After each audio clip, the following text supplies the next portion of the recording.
We are dissecting Scrum to take a look at it piece by piece. We've looked at the artifacts, we've looked at the events, we've even looked at the 3 pillars that underpin Scrum, but there's one area that we've yet to cover. Some would argue the most valuable area of all. I'm talking, of course, about the 5 Scrum values. Welcome to Development That Pays. My name is Gary Strawn, and as you may know, I'm from the northeast of England, Newcastle to be precise. Now, the northeast is known for its heavy industry, things like shipbuilding and coal mining. It's not really known for its touchy-feeliness. There's a low tolerance for management speak. Now, myself, I've been away from the northeast for quite some time, done a little bit of management training on the way, and I've got to the point finally where I can say things like strategic thinking and vision statement without pulling too much of a face. But there's one term I've always had a bit of a problem with, and that is values. The mere mention of the word was enough to make me shut down and not listen anymore. At least that was the case until I happened to be watching a video on YouTube, a presentation by a guy called Pragmatic Dave Thomas. His presentation is called Agile is Dead. Actually, it makes pretty interesting viewing. I'll put a link in the description below. Anyway, it's maybe 2 years ago. I'm watching the video. It's on in the background. I'm concentrating on something else. But then I hear something that just stops me in my tracks. Here's the exact clip that caught my attention. And then we picked up the index cards and we divided them into piles depending on what they were about. And it became clear that what we wanted to look at was kind of like the values of our software. You know, what is it that we value when we're writing software? Did you hear that? What is it that we value when we're writing software? Is that really the same as values? Because things that we value, that sounds okay to me. It's perfectly clear, perfectly descriptive, and it doesn't trigger me in any way at all. Yeah, so in a second, Pragmatic Dave Thomas, you rewired my brain and I no longer have a negative reaction to values. So this episode's probably thanks to you. If I hadn't seen that clip, I probably wouldn't have made it. What are we here to talk about today? Ah, yes, of course, the 5 Scrum values, or should that be the 5 things that we value in Scrum? The 5 values are openness, courage, respect, focus, and commitment. We're going to be going through them in that order, though I'm sure other orders would work just as well. And we're going to start, as we usually do, with a quick visit to the Scrum Guide. Actually, let's save that to just a little later. I'll explain why when we get there, and instead get right in with the first value, the value of openness. We can draw a straight line from the Scrum value of openness to the Scrum pillar of transparency. Without transparency, we can't inspect. Without inspection, we can't adapt. We can't improve. Now, Scrum is open in many ways. Anyone can add a new item to the product backlog.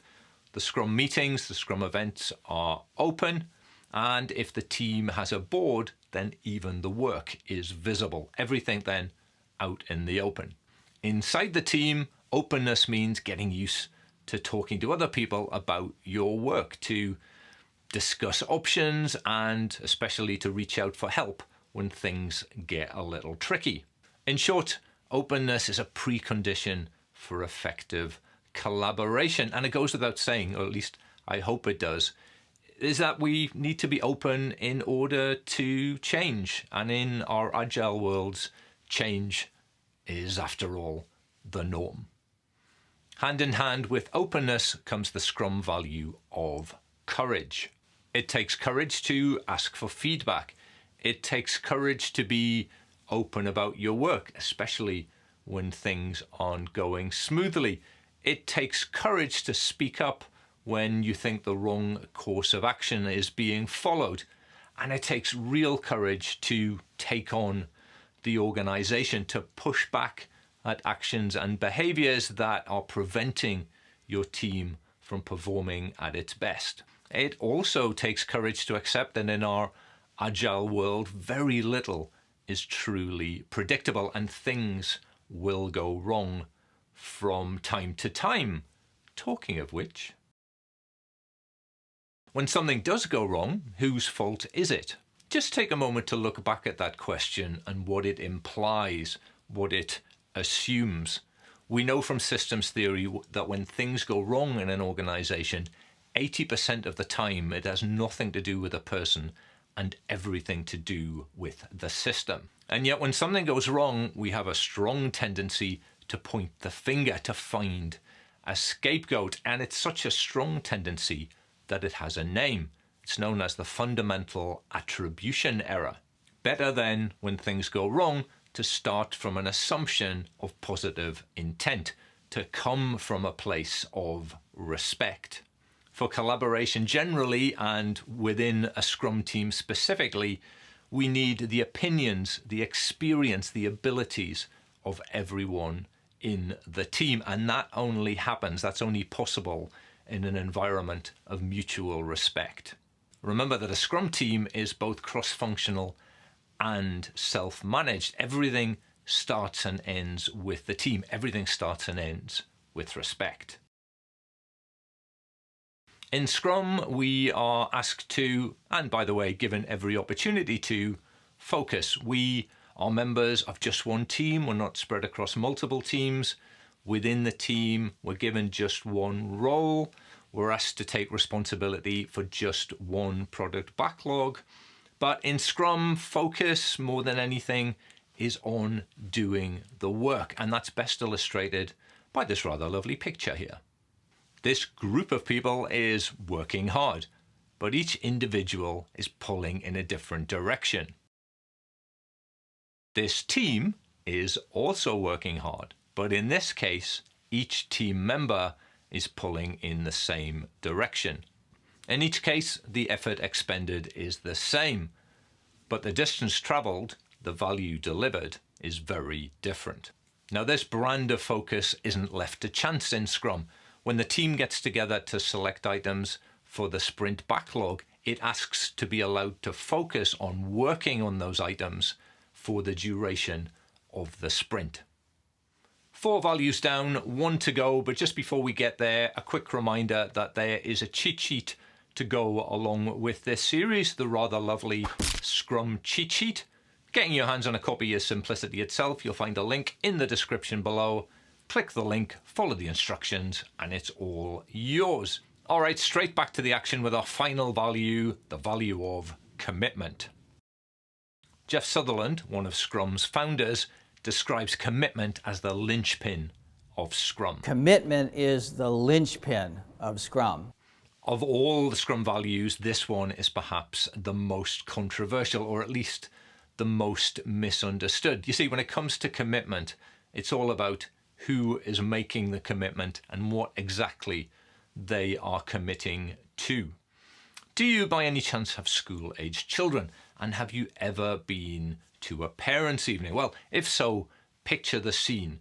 You've just had some rather worrying news delivered to you about your child's performance in mathematics. Seems like grades have slipped markedly since the last time you sat in that chair. Well, quick as a flash, horrified by the situation, you commit on behalf of your child to an immediate and drastic improvement.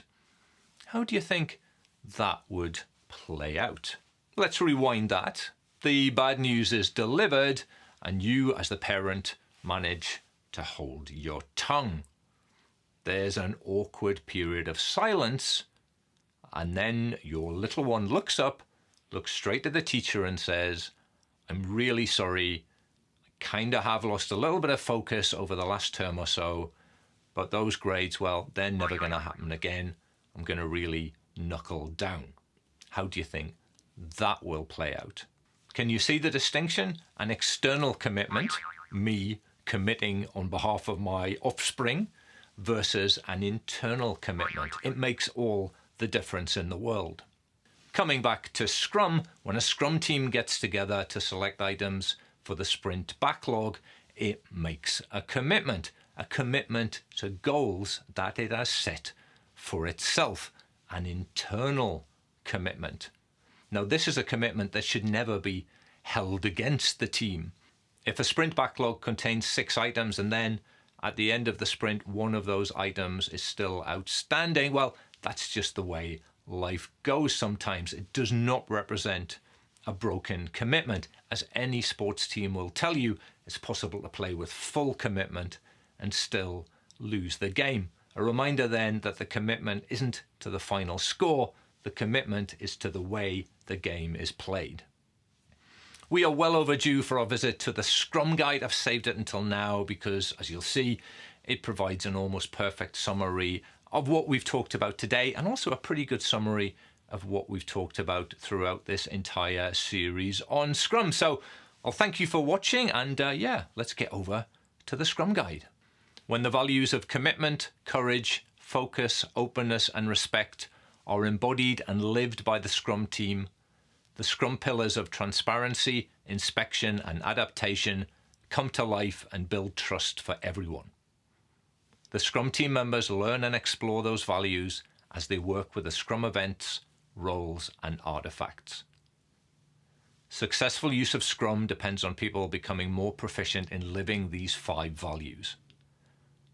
People personally commit to achieving the goals of the Scrum team. The Scrum team members have courage to do the right thing and work on tough problems. Everyone focuses on the work of the sprint and the goals of the Scrum team. The Scrum team and its stakeholders agree to be open about all the work and the challenges with performing the work. Scrum team members respect each other to be capable, independent people.